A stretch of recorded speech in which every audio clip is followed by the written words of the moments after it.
The Raoul Wallenberg Center for Human Rights is situated on the traditional territory of the Kanien'kehá:ka, a place which has long served as a site of meeting and exchange amongst nations.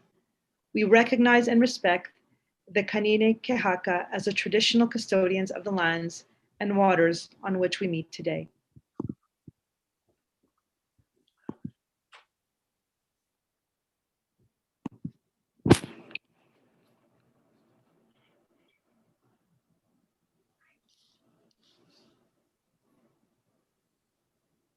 Professor Mahoney? Yes, let me begin. My name is Kathleen Mahoney. I'm coming to you on this Zoom call from Vancouver, and I'd like to begin by acknowledging that we are located on the unceded traditional territories of the Squamish, Tsleil-Waututh, Tsawwassen, Musqueam, Kwet'elam peoples. These lands have always been a place of learning for these peoples who for millennia have passed on their cultures, history, and traditions from one generation to the next.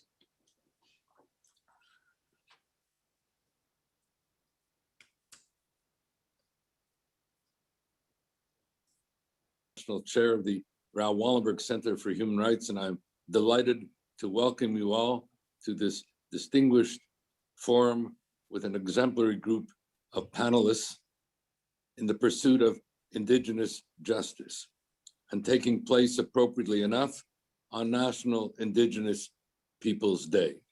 It is a special pleasure for me to introduce the Right Honorable Paul Martin, whom I regard as the best Prime Minister that Canadians never had the opportunity to fully experience, and whose abiding commitment to Indigenous justice underpins our forum today.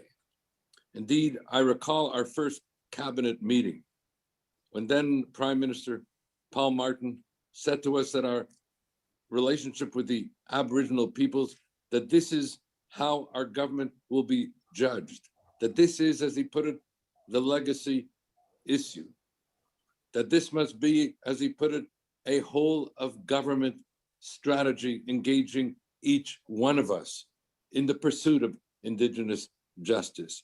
And it fell to me in that regard to set forth a framework as Justice Minister for pursuing Indigenous justice. And I just want to summarize the 7 R's of Indigenous justice in a series of one-liners inspired by Paul Martin's commitment and my engagement at the time with Phil Fontaine. The first R is the recognition of Indigenous peoples as the original inhabitants of this country. The second is respect for Indigenous peoples' history, heritage, culture, languages, religion, identity, indeed, the Indigenous justice system. The third R, which will underpin much of what we will be discussing today, was the question and commitment to redress for past wrongs, where the residential school system was the worst, as I called it then and repeat now, the worst racist blot on our history. The fourth R was the double entendre, the double meaning of representation, the over-representation of Indigenous peoples in our justice system as inmates, and the under-representation of Indigenous peoples as judges, law enforcement authorities, and the like. The fifth R was that of responsiveness, that the government had to be responsive to the concerns and aspirations of Indigenous people, including even in an obligatory sense when it dealt with resource development projects and the like. The sixth R was, if we achieved the first 5 R's, the sixth would bring us to reconciliation, and with reconciliation could come the last R, namely renewal, the renewal of our relationships between the government and Indigenous peoples, between the Canadian people and Indigenous peoples. And so my pleasure now to introduce to you the Right Honorable Paul Martin, the inspiration for our work in the pursuit of Indigenous justice. It is an honor for me to open this webinar hosted by the Raoul Wallenberg Center for Human Rights. And I'd like to thank Gila and Erwin Kotler for inviting me to do so. The discovery of the mass graves of 215 Indigenous children in Kamloops some weeks ago has rightly reopened a national reckoning with the atrocity of residential schools and the injustices borne by Indigenous people for decades. In the midst of the darkness of this discovery and all that has followed, it is heartening to see the Wallenberg Center bringing together leading experts on Indigenous justice. Professor Kathleen Mahoney, who participated in the creation of the Truth and Reconciliation Commission. Chief Roseanne Casimir, chief of the community whose history we are discussing. And Phil Fontaine, who was the national chief of the Assembly of First Nations while I was in government, and from whom we all learned so much. And finally, the Honorable Erwin Kotler, whose grasp of human rights knows no peer. The purpose of this webinar, in light of Kamloops and so much else, is to set out what must be done. Because if one thing is clear, it is that there must be a definite response, and it must happen now. And with that, I'd like to wish you all a profound discussion today, and I thank you for the work you will be doing. Thank you. Thank you, Professor Kotler and the Right Honorable Paul Martin for these very moving introductory remarks. I am now delighted to introduce you to Professor Fani Lafontaine, who will moderate today's panel discussion. Professor Fani Lafontaine is a lawyer, full professor at the Faculty of Law at L'Université Laval, and holder of the Canada Research Chair on International Criminal Justice and Human Rights. She is the project director of the Canadian Partnership for International Justice and founder and co-director of the International Criminal and Humanitarian Law Clinic. Before joining L'Université Laval, she worked at the Office of the UN High Commissioner for Human Rights, on the International Commission of Inquiry on Darfur, and in NGOs and law firms. From 2015 to 2020, she acted as an independent civilian observer of a criminal investigation into criminal acts alleged to have been committed by members of different police forces against members of First Nations in Quebec. Her reports were made public in 2016 and 2020. She was the lead drafter of the National Inquiry on Missing and Murdered Indigenous Women and Girls Supplementary Report entitled Legal Analysis on Genocide. Welcome, Professor Lafontaine. The floor is yours. Merci, Miigwech. Bonjour, Kwe. Hello, good morning or good afternoon, depending on where you're joining us.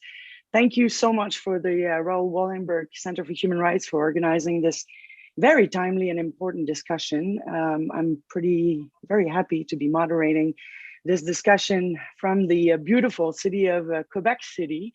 Et je vais changer en français, ce sera rare, je vais surtout parler en anglais, mais simplement pour reconnaître que l'Université Laval et ma résidence, d'où je vous parle aujourd'hui, se situe à la croisée des territoires traditionnels du peuple Huron-Wendat, du peuple Wabanaki, du peuple Innu, du peuple Tk'emlúps et Malécite qui honorent leurs relations les uns avec les autres et lesquels j'honore moi-même ainsi que mon université. Donc, bonjour à tous les membres de ces nations. We will be having an important discussion broadly described as justice, Indigenous justice and justice for Indigenous peoples. The Honorable Professor Kotler and Paul Martin have spoken already about the importance of the issues. The Truth and Reconciliation Commission documented over the course of numerous years the violence of Indigenous schools and the intergenerational trauma. Without making it a legal determination, it called the residential school experience and violence that occurred there as cultural genocide. It issued 94 calls for action. Some years later, the National Inquiry for Murdered and Disappeared Indigenous Women and Girls heard thousands of testimonies of colonial violence and has had a mandate to determine the root causes of the current violence against women, Indigenous women and girls.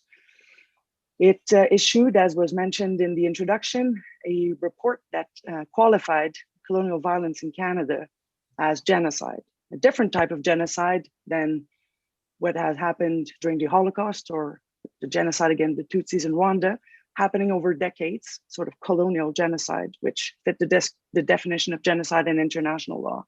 The National Inquiry issued 231 calls for justice. We're now at a place where the Canadians, non-Indigenous Canadians, have been shocked by the discovery of the 215 bodies in unmarked grave in Tk'emlúps. But Indigenous knew it all along, and the Truth Commission had documented very well. So there is this time where it seems that the timing for Canadians to reckon with the past and do some actions to actually repair the damage done by colonial violence is here. And I'm very happy, therefore, to have with us three very renowned speakers, which I will introduce very briefly, and then they will have the floor. And I hope we can have a very open and frank discussion about next steps, legal obligations for Canada, and what is to be done to advance forward in this country. So I will first give the floor to Professor Kathleen Mahoney. Welcome. I will say a few words. You are a professor of law at the University of Calgary. Since 1991, I'm told. You're a very, very well-renowned expert in human rights law and international human rights law. But you were very much renowned for spearheading and authoring a major research project and report that examined the Canadian government's response to the claim of Indigenous residential school survivors, which led to your appointment as a chief negotiator for the Assembly of First Nations and the subsequent historic settlement agreement with Canada for reparations and the Truth and Reconciliation process.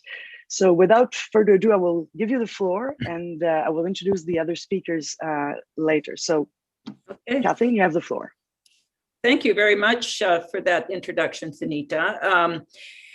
Yes, I've been involved in this issue now for a number of years, since about 2003. And there's been many twists and turns along the way, I can tell you that. And the latest one, I should say, of course, being this revelation of 215 unmarked graves in Tk'emlúps. I just think it would be important to perhaps start the discussion in terms of legal implications of this. A lot of people have been asking, what does this all mean from a legal perspective? Well, there's a number of legal ramifications. First and foremost, this is a massive human rights violation. And we understand from the TRC and its report that this isn't breaking news at all. This has been known now for quite some time, certainly in the Indigenous communities across Canada. But for the Canadian public that isn't aware by and large of what goes on in the First Nations and other Indigenous communities, this came as quite a shock. And it came as quite a shock because it is a fundamental human rights issue. There's a number of violations of human rights with respect to children being buried in unmarked graves and being unidentified. Similarly, parents being denied the knowledge of the deaths of their children and the location of their bodies is absolutely fundamental to human dignity and respect for life and respect for survivors. So from a human rights perspective, this is a huge, huge problem. Secondly, there's severe violations of provincial law have occurred here. Provinces across the country have the jurisdiction for cemeteries, and they all have legislation, and they vigorously protect this mandate. And provincial legislation specifically addresses how graves are to be maintained, protected, and respected, how bodies of deceased persons are to be treated with dignity and given the appropriate religious, cultural, traditional treatment upon death. And they have very significant powers. The directors appointed under this legislation have the powers to demand documents, letters. They have subpoena powers, which the law requires entities, for example, like the Government of Canada or churches, to produce documents. And this is a power that the Truth Commission did not have, although there were provisions in the TRC mandate that required best efforts from Canada and the churches to provide all documents. But that's not the same power as an inspector under the cemeteries legislation provincially would have. So that's very important. Provinces are also could be liable for not enforcing their provincial laws with respect to cemeteries and treatment of deceased persons. And thirdly, the criminal law addresses this matter. The criminal law requires that human remains be treated in a dignified manner, and that by neglecting to fulfill duties imposed by law, people can be prosecuted criminally under the criminal code. And finally, the common law, which has existed for many hundreds and hundreds of years, has addressed the treatment of deceased persons in the case law. And they have similar provisions, as I've already indicated, of treating people who are deceased with dignity and respect. And at the same time as these laws apply, of course, this issue raises very sensitive cultural, religious implications that must be taken into account.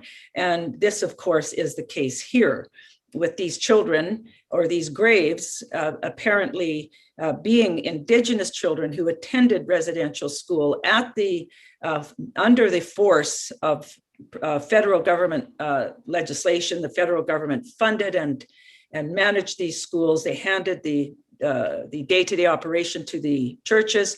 So all of these things are going to play into the response. So I just thought I would start with that very quick and simple overview, talking about the different laws that apply. There's also multiple jurisdictions and parties involved, in addition to the federal government, the churches, the provincial governments. There's also, of course, the Indigenous communities who have been victimized by this behavior. There's the role of the families who've been most victimized. There's the role of survivors who are key witnesses in this travesty. And finally, there's also current landowners who have been sold land, and some operating businesses and so on. Some provincial governments running highways over these lands.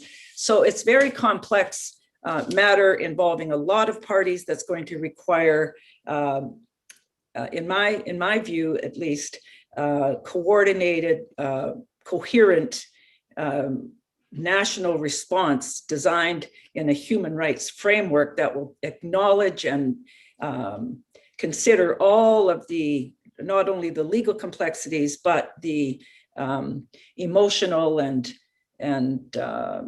religious and cultural sensitivities involved. Thank you. Yeah, this multi-jurisdictional issue is always a concern, and this is, perhaps we can go back to that later, because it's also been used as an excuse in many cases for non-action by different governments, and so that will be interesting to hear later. Thank you for this, Professor Mahoney. I will now give the floor to Chief Phil Fontaine. Thank you so much for joining us. So everybody knows you. You are a very well-known Indigenous leader. You've served as National Chief of the Assembly of First Nations for an unprecedented 3 terms, and you maintain a very active public role. You, under your leadership, you negotiated numerous accords, including the Indian Residential School Settlement Agreement. So we are very happy to have you with us, and give you the floor right away. Thank you very much. I'm honored to be on this call this morning. I've been asked many times by Canadians generally. How come we didn't know about residential schools? How come we weren't told about the residential school experience? And why has this experience been so tragic for First Nations people or Indigenous peoples generally? The problem has been that Canadians generally didn't take the time to listen to what was being said by our people, our leaders, people that, and these are thousands of people that shared the experience of residential schools. They didn't listen. Maybe they didn't care. Maybe they thought, oh, just another Indian problem, so-called. And we should do with this one as we've done with others in the past. Just forget it, move on to the next issue, because that one will go away as well. Well, this one didn't. This issue is going to hang around for some time until we figure out as a country how we are going to rectify this terrible violation on our people. And I'm talking generally here, communities, First Nation citizens, and of course, most importantly, the children that have passed on, that perished at these schools and ended up, as we've learned, in unmarked graves, most of them. And we also know, in addition to the tragic circumstances in Tk'emlúps, the site of the old residential school there, that there are 80 other sites in various parts of the country. So this revelation has struck a chord, a responsive chord in Canadians. They are now saying or asking themselves, what is this all about, right? What can we do? Because their anxiety, the fact that they're anxious about this is all about maybe something that comes from the heart, I hope. That's where this concern emanates from. But I would think that one of the more what causes and I'm generalizing here, all Canadians, is and their concern has to do with the reputation of Canada internationally, right? It has stained Canada's reputation internationally, because this story is no longer just a Canadian story, it's an international issue. And so Canada is scrambling to figure out what to do. It's like the $27 million that the government announced, Minister Bennett. Money will be sent out urgently. This is an urgent fund. Well, it's been sitting on the books for 2 years. It wasn't urgent 2 years ago, but all of a sudden, with the findings in Tk'emlúps, it's become urgent. They've known about the TRC report and its call to action for some 6 years.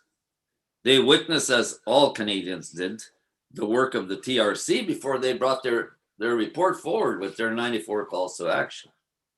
So all of a sudden, people have become really very anxious about this. And they wonder how long this stain will remain on Canada's conscience. I would suggest for a long time. I would suggest it's going to be around for a long time. But that doesn't mean we shouldn't do the right thing right from this point on.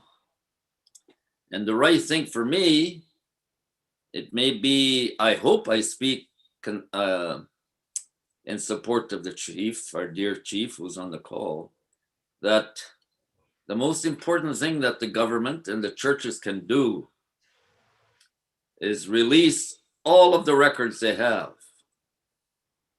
Give our people access to these records so that we know the names of these children, their parents, and the communities they came from, so that they can be returned home once their remains have been located. This is probably the most important and first step we have to take. Then we can begin the process of healing and reconciliation. We all know about the big word that has been kicked around now for some time, reconciliation. But we're never going to achieve reconciliation unless we resolve this issue. And in my way of thinking, given my own experience, this is really a worrisome one. I have to admit, I don't know what to call it, right? Other than what you said before, an atrocity inflicted on innocent children, terrible harms that have come to visit our communities unfairly and unwantedly. And quite often we have felt that we've been left to struggle on our own when we didn't create this problem. So there's a huge challenge in front of Canada, and it's going to take right-minded people, good-hearted people, people that are open-minded to help us resolve this issue. Thank you. Thank you. Yes, it is a big issue that will need some time and some serious commitment, and we will get back into this in the discussion. Thank you, Chief Fontaine. We're very happy to have with us as well Chief Roseanne Casimir. Are you with us? I can't see your face, but I know. Oh, there you are. Hello. I will briefly introduce you. We're very glad to have you with us. You're Tk'emlúps Chief for Tk'emlúps Secwépemc Nation. I hope I pronounced it well. We, of course, offer all our solidarity and our condolences for the discovery of the bodies of children in the former Tk'emlúps Indian residential school.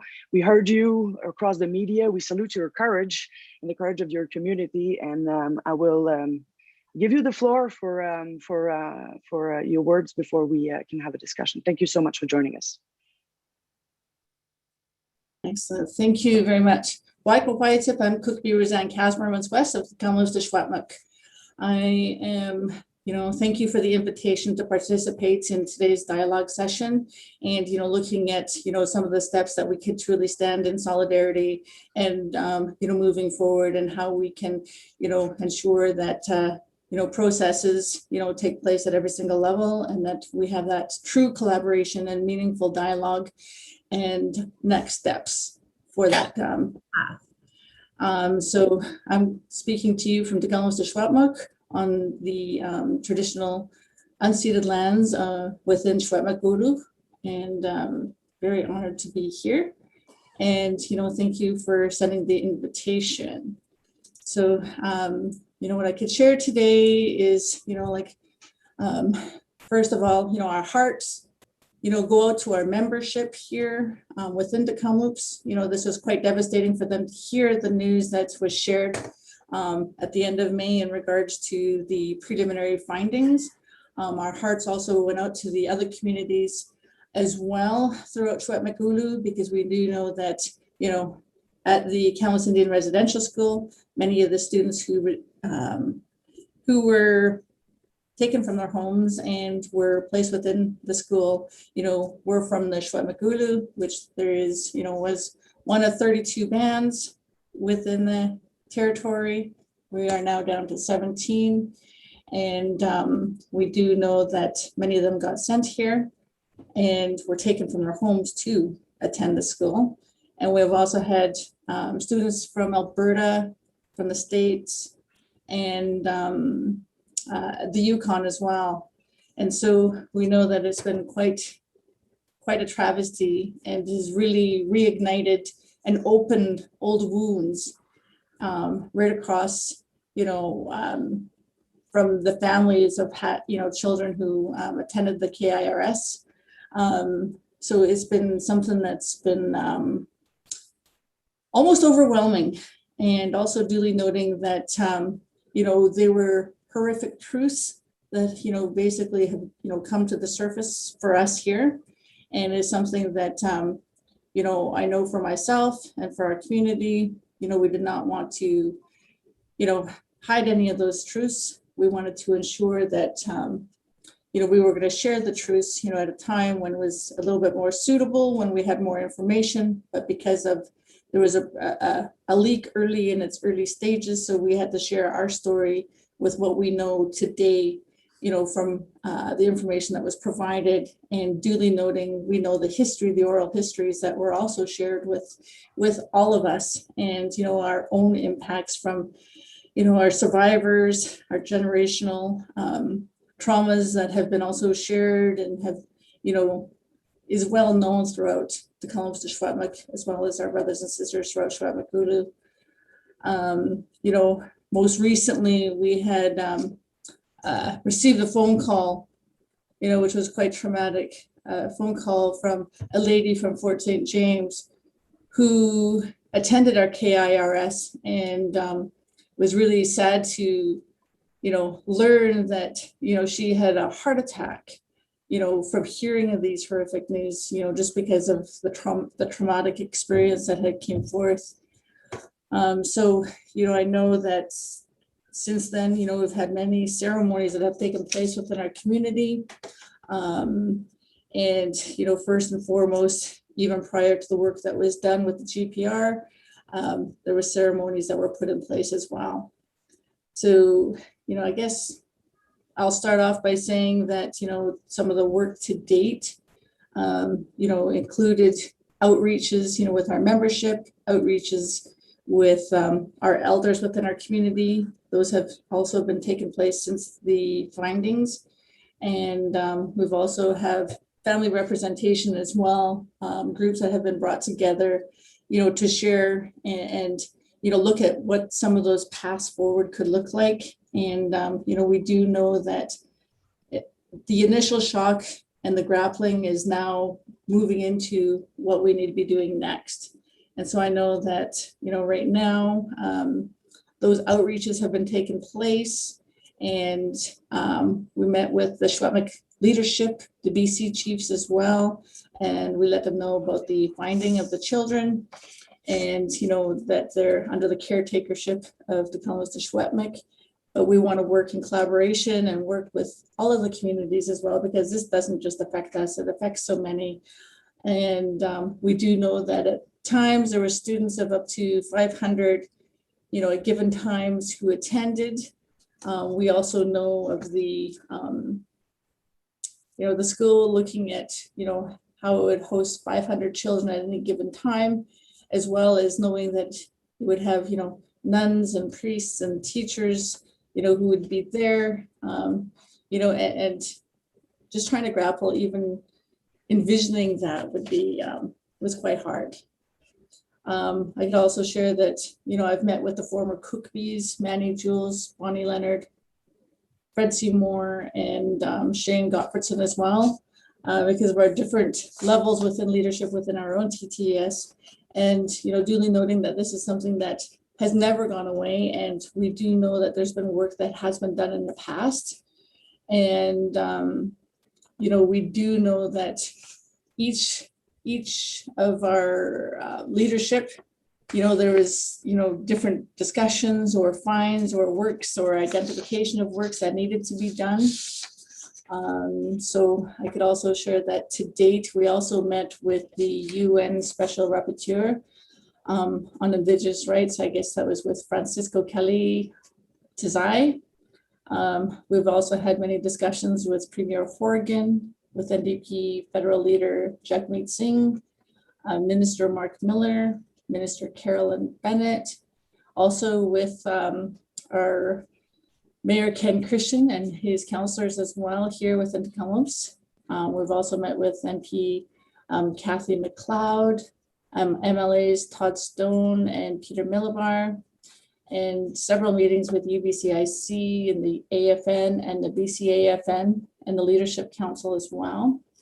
And we've also met with Bishop Joseph Nugent, and I've also had a meeting with the CCCB, and also Minister Carolyn Bennett was also participatory of that meeting as well.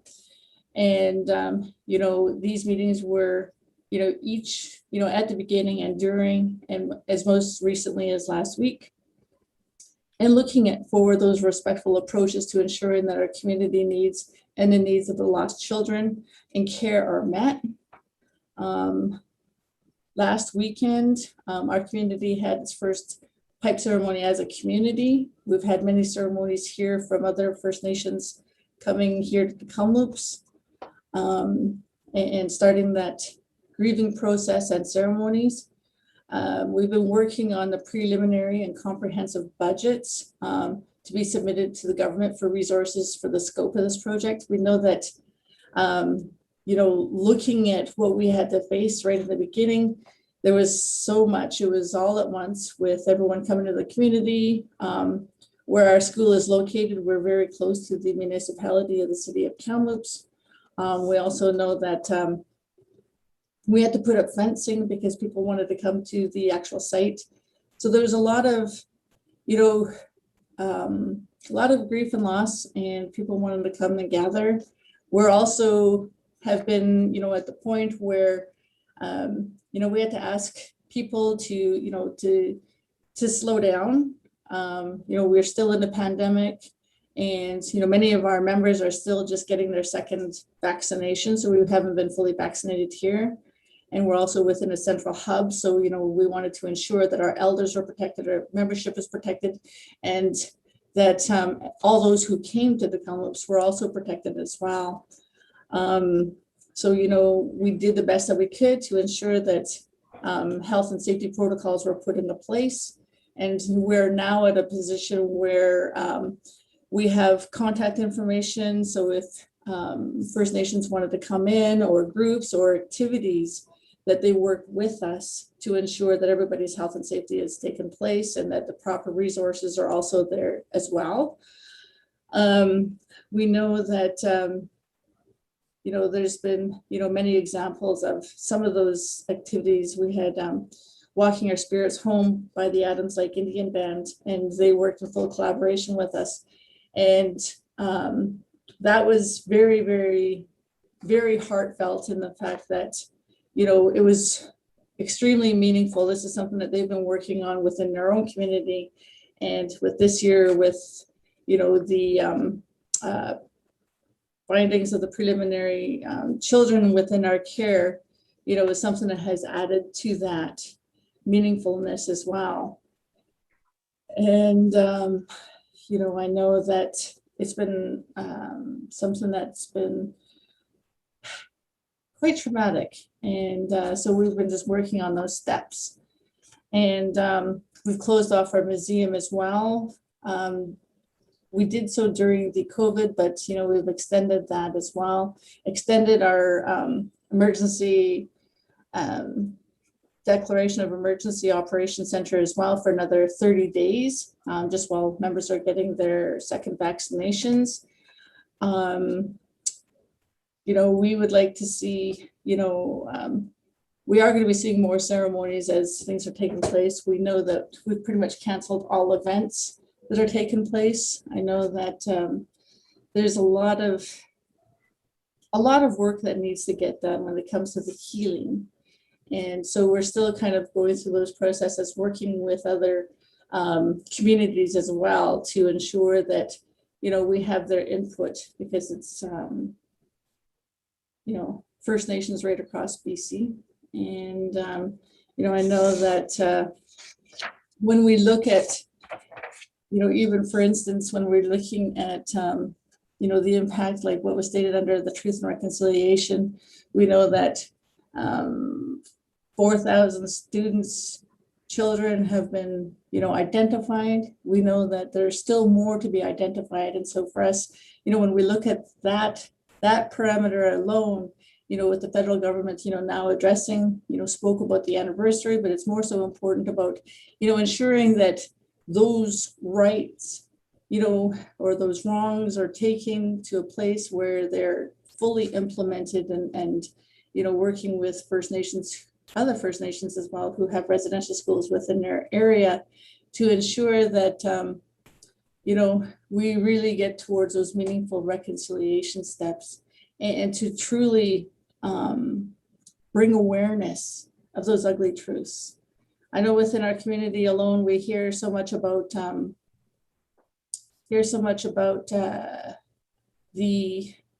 those truths, those painful truths, and so many people not being aware of, you know, what the impact of residential school was on First Nations, our community, our Casaltans, and you know, not only here but everywhere. And for them, it's been a true awakening, you know, in that aspect. And so I know that for us, when we're looking at it, we want to see, you know, education, more education on residential school and its impacts. We see the other impacts of, you know, racism and discrimination, and you know, how that takes fold, and the way First Nations are viewed, you know, like when we're looking at, you know, the generations and generational impacts of that. So, you know, there's a lot of steps that need to be, you know, taken and you know, put into place. And, you know, for us, you know, we just want to ensure that our role as caretakers are truly, you know, taken into consideration. I know that we do have so first of all, I just want to apologize. I'm a little bit off because I haven't eaten yet this morning, and just even talking about, you know, this and our role and our responsibility is also kind of added to, you know, the steps that we need to be doing and taking place. I'm just going to take a deep breath. Okay. So I do know that also, you know, we do have a CTA agreement, which is a community tripart agreement with the local First Nation police.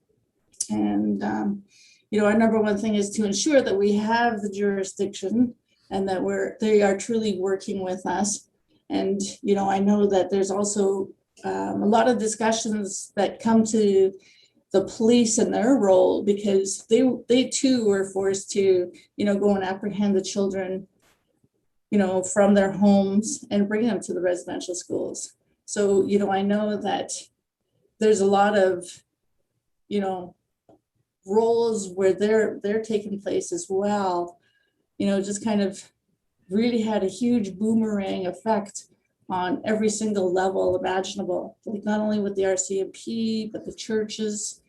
And, you know, our church, our St. Joseph Church, was also defaced. And, you know, for us, you know, there's so much, you know, hurt and pain that comes from the Roman Catholic Church, but also at the same token, at the same time, when we're looking at it, it was our people who built the church. It was our elders that built that church.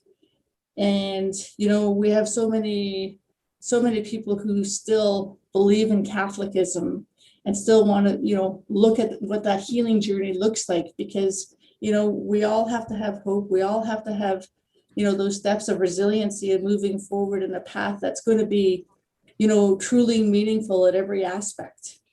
And so, you know, I know that, you know, there's a lot to take into play. And, we have a lot of work ahead of us. And, you know, first of all, it's just working with, you know, we're doing it from the ground up.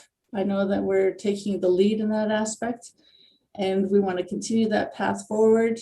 And, you know, with that conversation with the CCB, you know, it's more than just a meaningful apology. And I know that, you know, the AFN is working on that process, but with us, it's about, you know, we know that the Pope has never made a visit to Canada.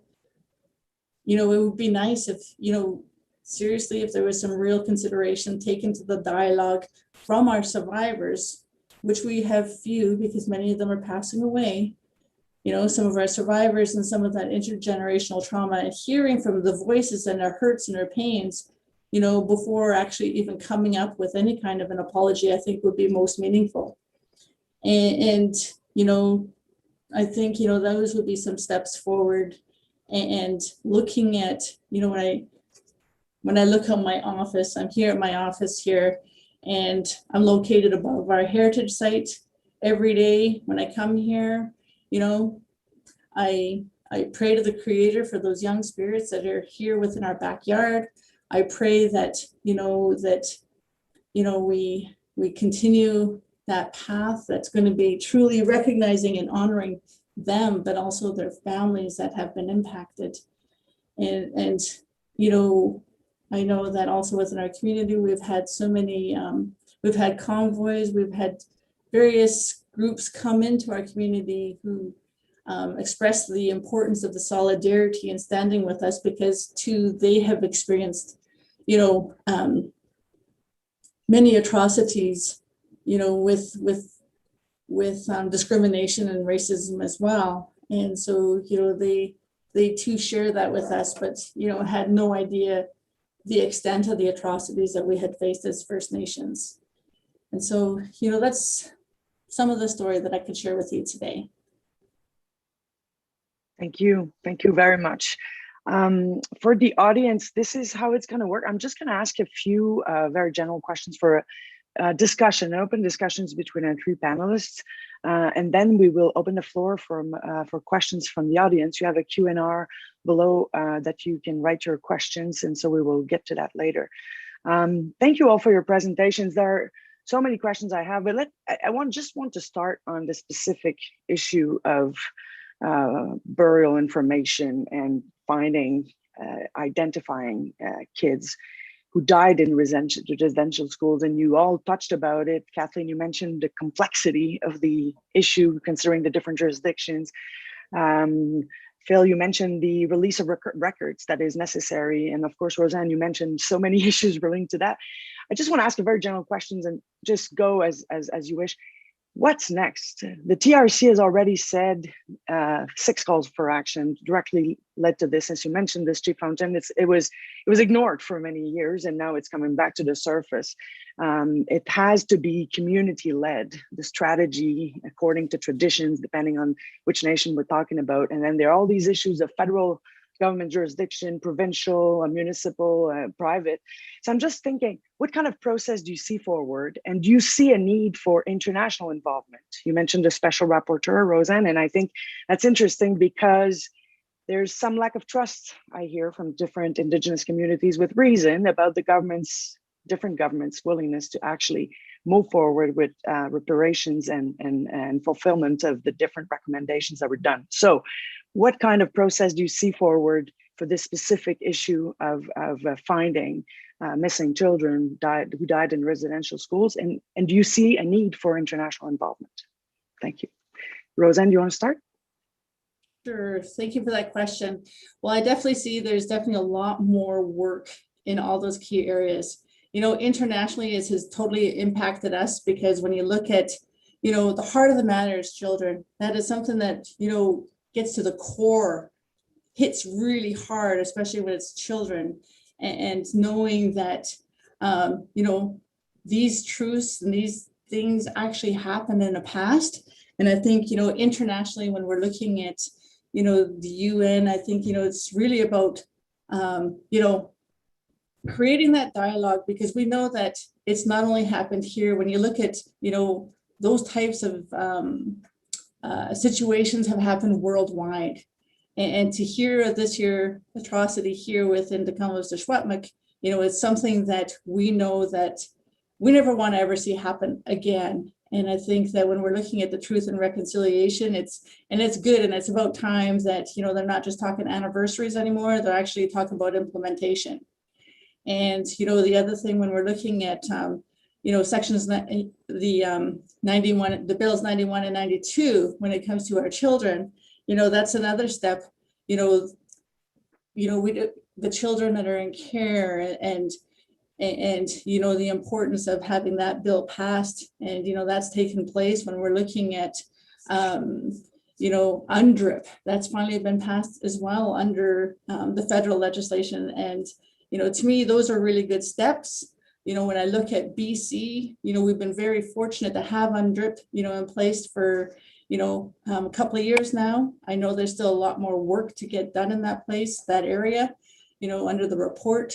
When we're looking at consent or jurisdiction, you know, it's about, you know, giving that, allowing somebody else to do it for us, or else being able to do it and have the capacity to do it within. And so for us, you know, as a First Nation, we definitely have our processes in place, our laws in place when it comes to, you know, our ancestral remains policy and looking at the archaeological assessments that we do have implemented. We do have MOUs and LOUs with the local municipalities. So, you know, whenever there's any kind of archaeological digs or any kind of, you know, big projects that are in place, we do have our archaeological assessment team in place, as well as with local municipalities. And, you know, we've had many examples here where if there was ancestral remains or something that was found, stock work orders would be taken into place, whether it's in town, the local municipality, or we as a First Nation would implement those stop work orders. So then we could do our cultural protocols within our laws and our policies that are in place to carry that work forward. So when we look at the work here, it's about ensuring that, one, we do have the jurisdiction. The RCMP has identified that we do have that jurisdiction under the federal process because we have our CTA, so we work with our local detachment, and we are going to be working with them. We have met with the coroner as well and looking at some of those steps forward, and we will be continuing those works. We do know that we have to bring in, you know, forensics as well, because there's got to be more detailed work to have the substantiation of those preliminary findings and taking that path forward. We have done a lot of work to date. We're just now gathering I guess, a professional team to have some of those steps laid out. We're also being bombarded with a lot of consultants wanting to come in and do the work. So, you know, we are kind of, you know, we have brought in someone who can assist us with, you know, some of those steps, because the overwhelming response of consultants has been quite a bit, and we want to make sure that what we're doing is with utmost respect and honor of the children and the families, because when we do those next steps, it's about, you know, repatriation. We have repatriation protocols that are in place within our laws. We want to make sure that we're working with our Cookbees, our chiefs, you know, whose communities have been impacted from these preliminary findings, and we want to ensure that all those steps are taken with the utmost due care and honor and respect. You, Chief Casimir. Chief Fontaine, do you want to talk, or Kathleen? Whoever wants to speak. Go ahead, Phil. Go ahead, Phil, please. Did you? Yes, please go ahead. Yes. Okay. Sorry, I was trying to. The good chief has outlined for us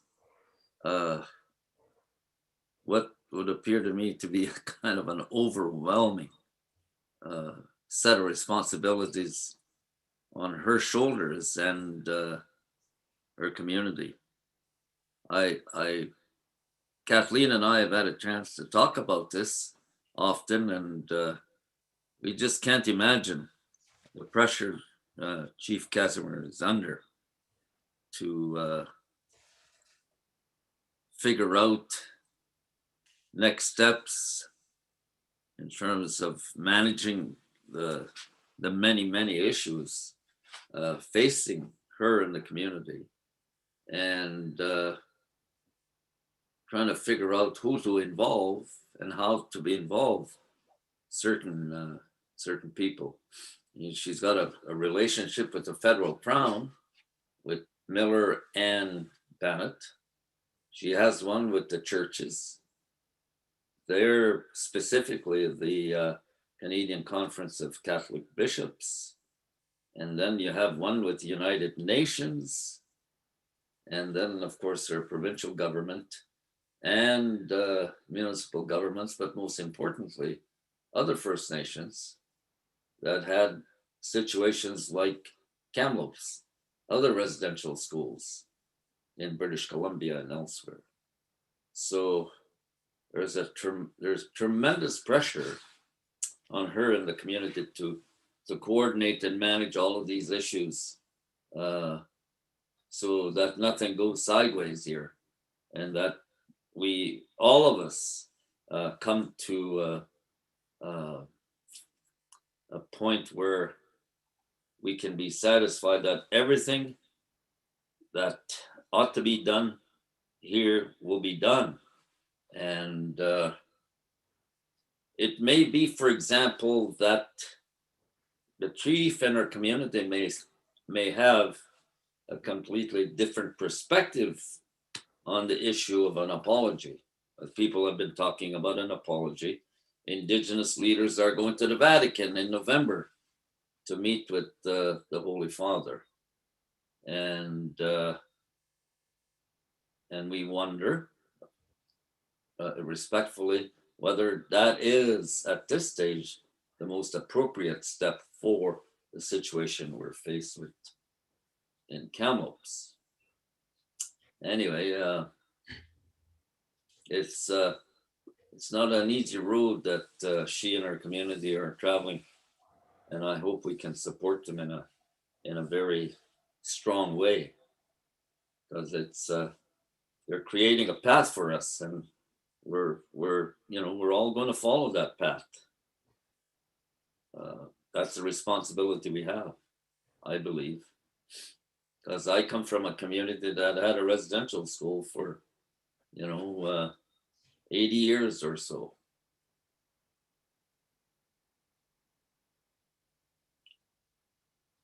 Anyway, that's all I have to say at the moment. Well, I think that it's just amazing and so commendable that the Kamloops community has come together as it has. But I'm reminded, though, from your remarks and from the news reports, that Kamloops has been at this for 20 years. And I'm also mindful of the fact that the TRC has identified at least 80 of these unmarked graves scattered across the country. So what worries me is that that these other communities who may not be nearly as advanced as the Kamloops community is, and have the experience now of many, many years of working on this issue, that they will have to wait, similar time period for their situation to be addressed. And I think that would be a terrible error. So I'm wondering if an approach that might be considered is to involve the United Nations in some respect. I mean, they have years and years of experience in dealing with unmarked graves and identification of remains and repatriation of remains. It seems to me that's a body of experience and expertise that if it's available would be very, very helpful. It seems like with these situations existing across the country, that some kind of strategy, national strategy, and I would emphasize framed in human rights principles, be established, whereby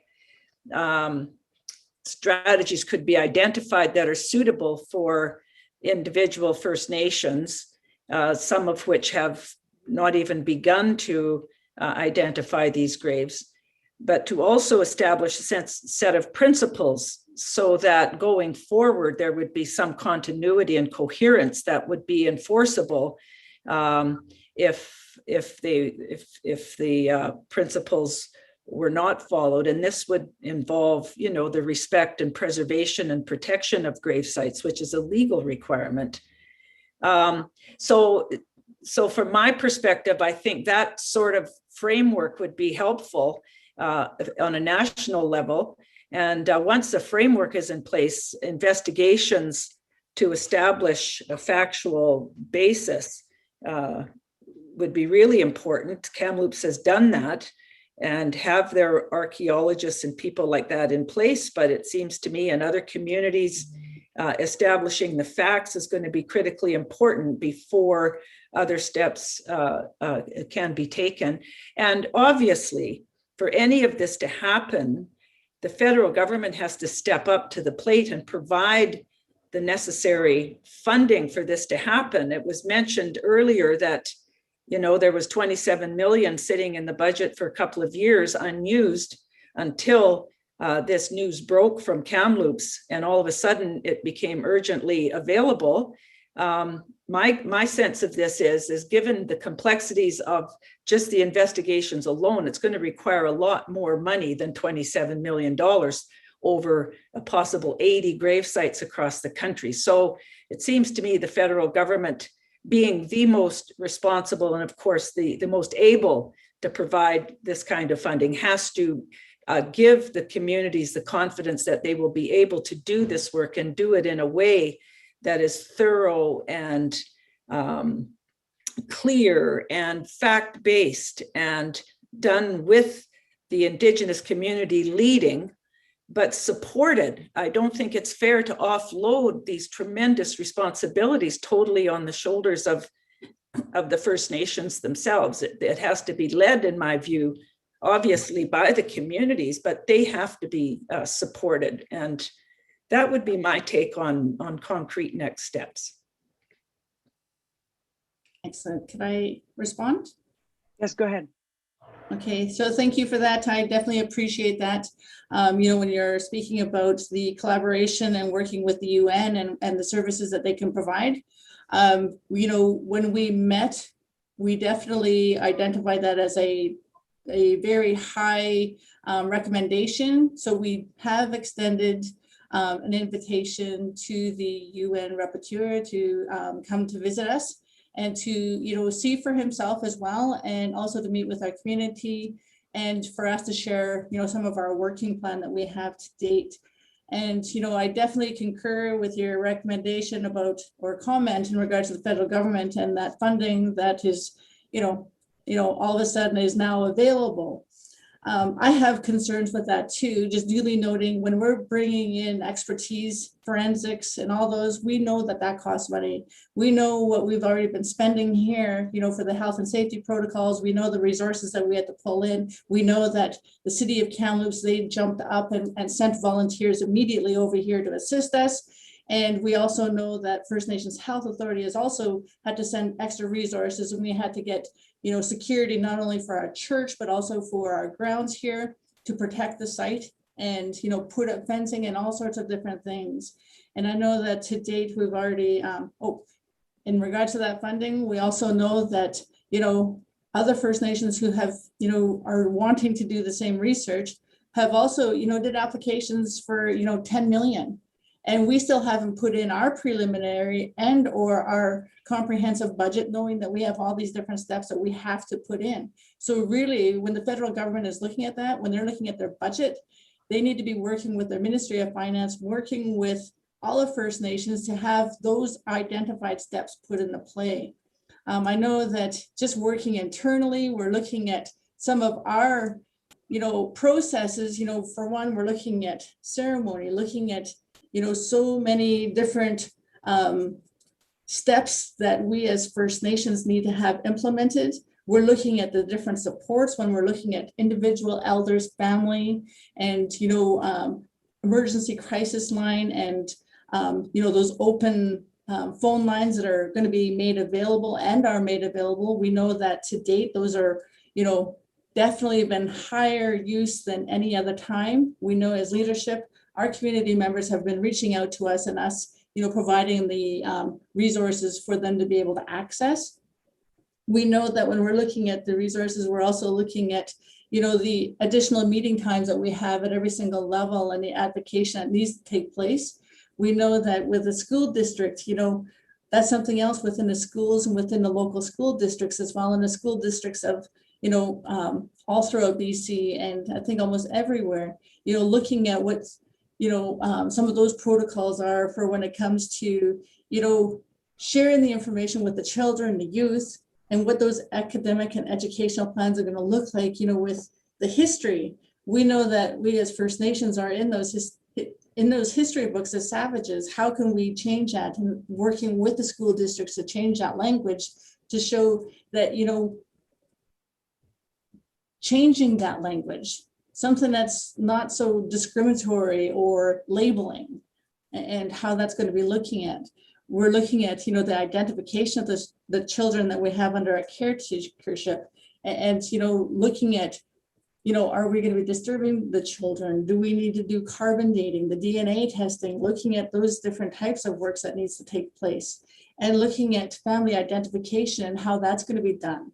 So, and looking at the potential for, exhuming. We're also looking at the forensic specialists, archaeologists, bringing them in. We're looking at the historical research, looking and reaching out to, whether it's through the oblates, whether it's through the nuns, whether it's from, the bishops, the additional information that we need. We still don't have, the list of all the historical documents that we need. So it's still, that's part of our work plans. And we're also looking at, the optional testing, like for families who do have missing children. And, we're looking at, other areas at TTS that we need to have the ground penetrating work to be done. We know that we haven't done all the grounds here at TTS. So that's something that we want to look into and have that further, because we know that there's still stories and historical oral information of other potential sites here within our grounds. And right now, some of it is already paved over. So it's like looking at that and how we do that for further investigation. We know that the communication plan is huge, is working with from the ground up, like in, within our organization. And that was something that was also hard for our employees of our organization as well, because, many of them are working within the buildings surrounding, the heritage site and, right on the ground. So it was about communicating from the organization to our community, to our stakeholders, because a lot of the residential school building we rent out for lease for office space. So it was about sharing that information with them and getting, everyone apprised to that, and also working with the family representations and, engaging with other communities as well. And that's something that we have taken to every level. And there's been definitely that engagement process. And, again, it was brought up about the financial aspect and looking at that, and how is the provincial government going to be, participating in this, because we know that we're talking federally. So, we're still looking at that aspect and having discussions on that and how we can have that further support and collaboration. We know that with the local MLAs and with the mayor, they support us in every way, and they want to support us, and they are more than willing to, assist us. And they have been doing so. But, for us also politically, we've been working with the BCAFN as well as the AFN Leadership Council. And I know that at the AFN level, there were some motions that were passed to, address a lot of what we were discussing today, so that there is that collaboration and support as well. And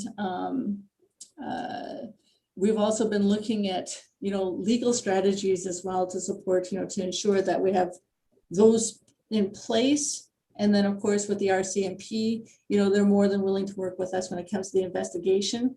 And that's something that we want to be sharing with everyone as well, is what our policies and our laws are, so then we could take those and break it down to those steps to moving forth and how we're going to get to repatriation and reclamation.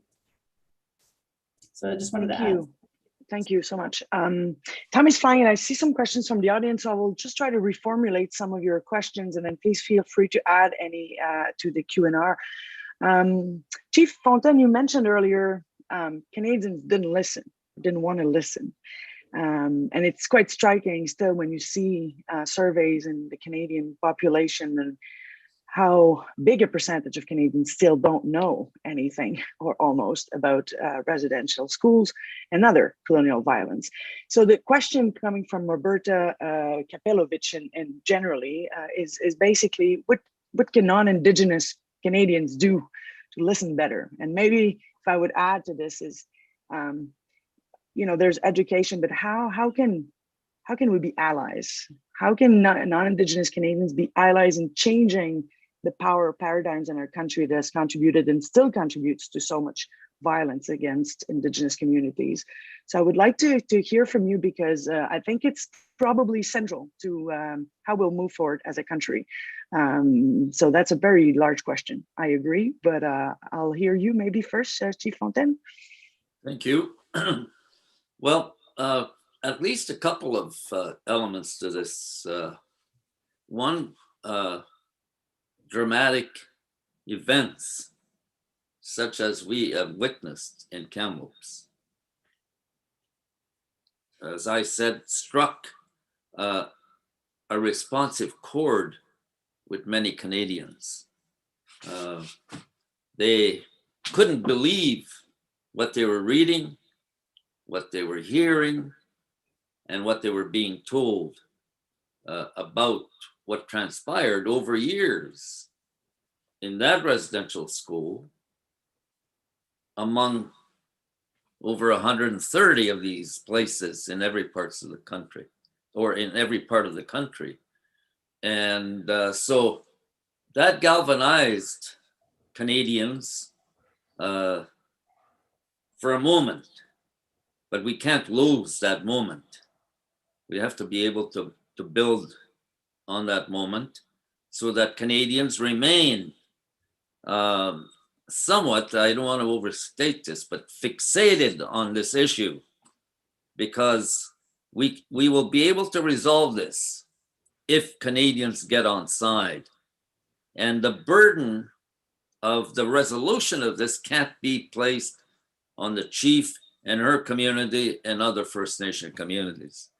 I get the sense by reflecting on the federal government response that there is this shifting the responsibility over to the nation, right? They said, look, urgently, 27 million, we're going to leave it to the community to take control. Well, they have a lot of responsibility, and they just can't walk away from that, right? So Canadians have to remind their government, whether, regardless of the party, of the tremendous responsibility that rests on the shoulders of the federal crown on this matter.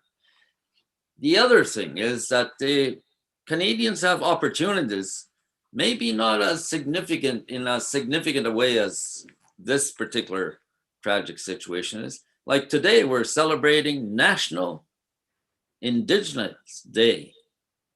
That's a very recent innovation in our country. I remember when they declared National Aboriginal Day. Well, it's evolved to National Indigenous Day. Now we have an entire month, National Indigenous Month. It provides an opportunity for Canadians and others to take the time to reflect on their history, their own history, which includes in a very integral way Indigenous peoples and our history. So it becomes a collective undertaking. It isn't one or the other. It has to be a collective undertaking. And I believe that's the only way we can move forward. And in all of this, what has to underline or underpin whatever happens is the belief in the integrity of First Nations people. That we are here, we exist here, we're integral to Canada's future. And we can't do what we've done in the past, which is completely ignore the existence of Indigenous peoples, First Peoples in every part of the country. That's what happened. And those days must end, because government still want to control our lives in so many ways. It's so completely frustrating when you encounter government officials and others, and they try and decide for you how you're going to undertake important matters in the lives of the First Peoples. So I suppose there's no, I'm trying to, and I take a step back. There are no easy answers, obviously, but it's Canadians working with our people very, very diligently and persistently on matters that should be important to all Canadians. That's the only way we will achieve success. Look at bloody boil water advisories. 2021, they still exist in so many communities. We just saw Saskatchewan, which is flooded annually. They have a huge problem with COVID-19, with children. And that's a direct consequence of poverty, right? Well, this particular matter in Tk'emlúps moves beyond poverty, right? It's negligence, it's irresponsible behavior on the parts of governments and churches, and don't care attitude. Okay, that's good. Yeah, thank you for that. It's this issue this idea that is common, that's circulating, that it's an Indian problem and an Indigenous issue, and it's really a Canadian issue, and we might not have time to tackle that, but decolonization is probably has to be prior to reconciliation, and that needs another reflection, which I hope we will have at one point. I will give the floor to Kathleen before I give the floor to Chief Casimir. Okay. Well, I remember when we were doing the dialogues prior to the Indian Residential School Settlement Agreement, the dialogues across Canada talking to survivors. And what struck me at that time was that the survivors' number one priority, when we asked them, what do you want to see in a settlement agreement? They said, we want to tell our stories and we want to be believed. And I think this is very important. It's time for Canadians to believe what they are told by Indigenous peoples. And they've been telling us these stories for a long, long time. And now there's incontrovertible evidence of those stories in those grave sites. So we can no longer turn our backs or pretend it happened somewhere else, or it's just an exaggeration or what have you. Canadians must believe. And I think my own view is that from a non-Indigenous perspective, this issue, perhaps more than others, has created an existential crisis in Canadian identity, because we've all, as non-Indigenous Canadians, have been taught from the time we're little children that Canada is this wonderful country that respects human rights, that welcomes immigrants, that promotes the idea of equality and dignity of the human spirit. And we are now faced with a contradiction of that, a fundamental contradiction of that goes right to the heart of who we are as Canadians and what our real Canadian identity is. And so I think that the best way Canadians can ally themselves with this issue is demand of our representatives that we must realign Canada. We must realign our narrative, our story, and accept the past, accept that we've done this, and put all of the necessary resources behind sorting this problem, this awful problem, out right across the country. This will be the litmus test, in my view, of what the true Canadian identity is in terms of the response of provincial, federal, municipal governments, as well as the churches, on this issue. If it's acted upon appropriately, perhaps we can get to a place where we will reevaluate who we are in our relationships with the First Peoples and get some sense of satisfaction of who all of us are as Canadians. So I do think this is a point that we've arrived at that, I mean, you use these sort of hackneyed expressions like a tipping point or whatever, but I think it is a point of reckoning. And I hope that all Canadians will focus on what our government is going to do and demand that they have the appropriate response so that we can regain some sense of dignity and human rights in this country. Yeah, thank you. And this begs the question, which, you know, you mentioned at certain points, some of these reparations and recommendations are legal. Most of our legal imperatives. And this begs the question as to what are the legal next steps? Is there a necessity for legal action or international supervision in making sure that, as you mentioned, the national discourse and narrative and the actions necessary will be taken regardless of which government's in place? So that's an interesting question. Yes. Yeah. I would hope that we wouldn't have to go the legal. This is a moral, ethical question. This is a question of identity. If we get into the legal arena, then you're going to have plaintiffs and defendants and adversarial processes and technical defenses, and you're out of time, there's a limitation period, or you can't rely on oral testimony. All of these kinds of legal questions will muddy the waters, and people will be looking for winners and losers. And that's not the way, in my opinion, to deal with this. This is a fundamental moral question going to the heart of Canadian identity, in my view, and it should be dealt with on a much more generous and holistic and understanding level than the legal system allows for. And we know that our legal system is a colonial system in any event, with a very narrow perspective on what human dignity and human rights are. There's all open for argument. So I would really be disappointed, even though there's plenty of room, I think, for legal arguments to be made. I would hope that the legal arena would not be a place where people feel they have to go to sort this out. I agree. Yes, Chief Casimir, go ahead. You will have the last word. Okay, so I just wanted to bring up a couple of things. So when we're looking at, you know, the generational impacts, we're looking at the Indian Act, you know, right at its very core, the paternalistic viewpoints and, you know, the parameters that we had to live under, those rules. And really, when you look at, you know, the Canadian way, it's totally opposite of what that is. You look at, you know, First Nations women, when they got married, you know, they lost their status.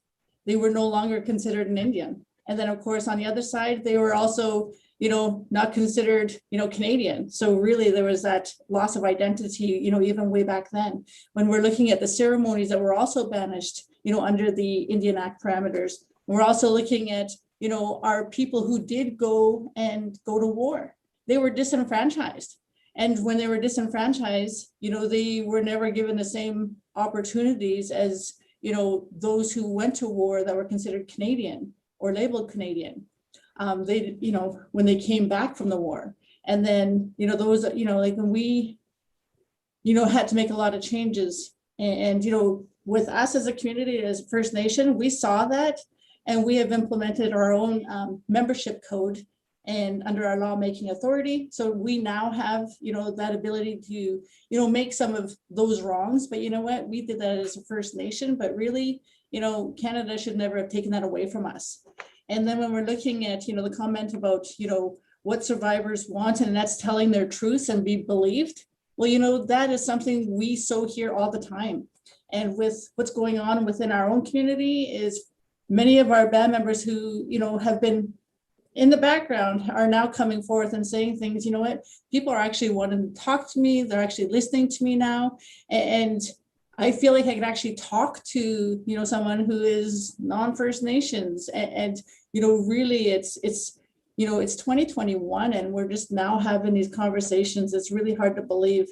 And when we're looking at Canada Day coming up, well, we'll just back up to Aboriginal Day. It is about celebrating who we are and our accomplishments and our achievements and how far we've come. And, you know, that's something that we've always done. And when we're looking at Canada Day, you know, so many communities are canceling Canada Day. And, you know, for, you know, like for us, we're going to be having more conversation of that tomorrow, but, you know, duly noting that, you know, when I look at Canada Day, it should be something that's inclusive, but, you know, looking at, you know, some of the things that are being said is, you know, really before passing any kind of judgments, Canada really needs to be looking at our own backyard here, and they need to be cleaning up what they have done, which is, you know, these examples that I've listed. But it's also about, you know, that meaningful dialogue, meaningful conversation, that really putting those actions into, you know, those words into actions, and really putting that forth and really upholding and standing each other up. And we should be, you know, like, you know, doing things that are more in collaboration, opposed to, you know, that, you know, Canadian versus First Nation. And we really got to, you know, look at how we can have that, you know, it shouldn't be just us wanting to have that rectified. They really should be working on those steps to having it rectified as well. And, you know, I know that in Vancouver, they're talking about 8,000 drums, actually, no, drumming on Canada Day. And I know that one of my council members, who's an elder, who's also a survivor, would like to see 8,000 drums, you know, at some point. And, you know, I suggested to her this morning, you know, why don't we look in collaboration of, you know, more than just 8,000 drums, like the whole nation, the world, bringing out their drums, bringing out their pots and pans, whatever they could beat on, you know, anything that resembles a drum, and have everyone, you know, at 2:15, you know, recognizing and honoring and beating those drums, or their you know, and support, and doing that, you know, as a nation, as a step forward, and really hearing that and knowing why we're all doing that together. And, you know, the importance of, you know, this wake up call, this shaking that we have been, you know, faced with, you know, and looking at those caretakership and those responsibilities, and, you know, bringing that forth and bringing those truths, and really truly being heard in all those different aspects. So I just wanted to add that as well. And, you know, thank you for the opportunity to be a panelist. And, you know, I'm just really glad that I made it on today to be a part of these discussions. Thank you, and we are very glad that you could join us. We all know how busy you have been and how much responsibilities you have, as Chief Fontaine has said. Unfortunately, this is all the time we had, and I see from the Q&R that it's getting activated and people are getting excited. And I know this is just the first of a series of events that we will have with the Royal Wallenberg Institute for Human Rights and across Canada. Chief Fontaine invited us to not lose the moment, to keep the momentum going. We cannot wait for tragedies to commit us to action, and to commit to decolonize our institutions, our laws, our spirits, to educate ourselves. So I am very grateful to have been here with you. Thank you, Chief Casimir. Thank you, Chief Fontaine, Professor Mahoney. Thank you so much to the Honorable Erwin Cutler and all of his wonderful team at the Royal Wallenberg Institute for Human Rights. Thank you all who've joined us today. This is what we need to do to keep the discussion going. So let's commit to this. Thank you very much, and have a very good day. Miigwech. Thank you. Thank you. Thank you, Chief.